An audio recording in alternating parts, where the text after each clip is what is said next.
We ask that if you saw anything suspicious, that you call the St. Johns County Sheriff's Office. St. Johns County Sheriff's Office Public Information Officer Taylor Levesque addressing an active investigation into a bank robbery. The St. Johns County Sheriff's Office is investigating a bank robbery that occurred at Amherst Bank on US 1 South in the Moultrie Plaza just before 11 a.m. Wednesday morning. There were no injuries. A suspect description is unknown at this time. It appears from the photo we have of the suspect that the person did walk into the bank and appears to be flashing a gun based off of the surveillance footage.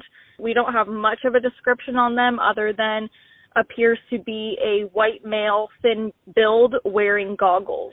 And now your help is needed. The St. Johns County Sheriff's Office is asking anyone who was in the area near Amherst Bank between 10:50 a.m. to 11 a.m. Wednesday morning. We ask that if you saw anything suspicious, that you call the St. Johns County Sheriff's Office. Our non-emergency number is 904-824-8304. There is a picture posted of the suspect on the Facebook page for the St. Johns County Sheriff's Office. For St. Augustine's Local Morning News, I'm Karen Johnson. This local news is a service of your hometown Toyota dealer, Beaver Toyota, US 1 St. Augustine, here to wow you.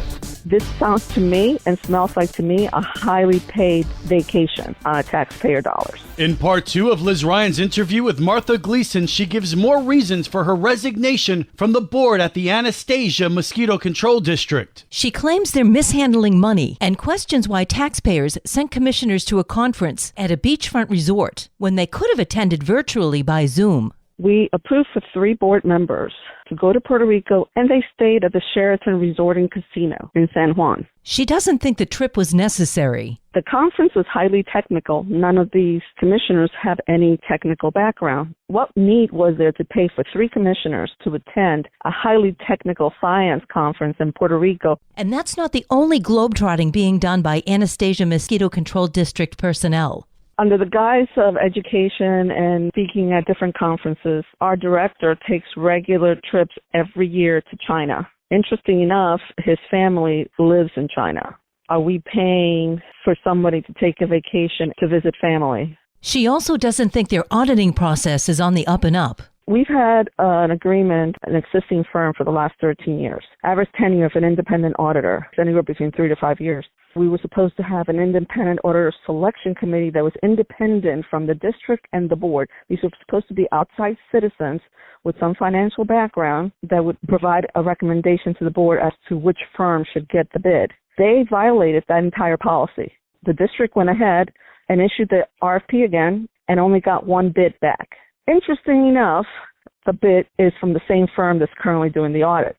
So this is the stopgap to protect citizens, to ensure that there's no fraud, waste, and abuse. She wrote an open letter to the county, and you can read it on her Facebook page, AMCD Commissioner Martha Gleason. The Mosquito Control District is having a board meeting tonight at 5 o'clock and is open to the public. For St. Augustine's Local Morning News, I'm Liz Ryan.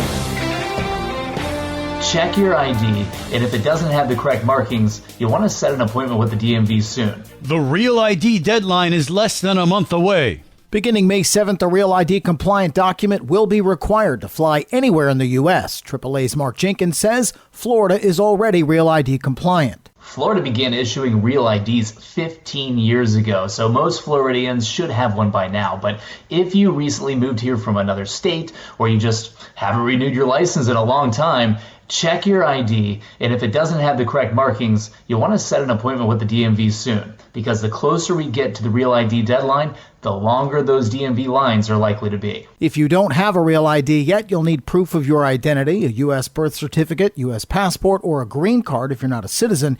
You'll also need proof of a Social Security number, so either a Social Security card, a W-2, or a pay stub from your current job, and proof of residency. You can provide a deed, mortgage statement, lease agreement, utility bill, or a bank statement to prove you're a Florida resident. For more questions, go to usa.gov/real-ID. I'm Daryl Moody reporting.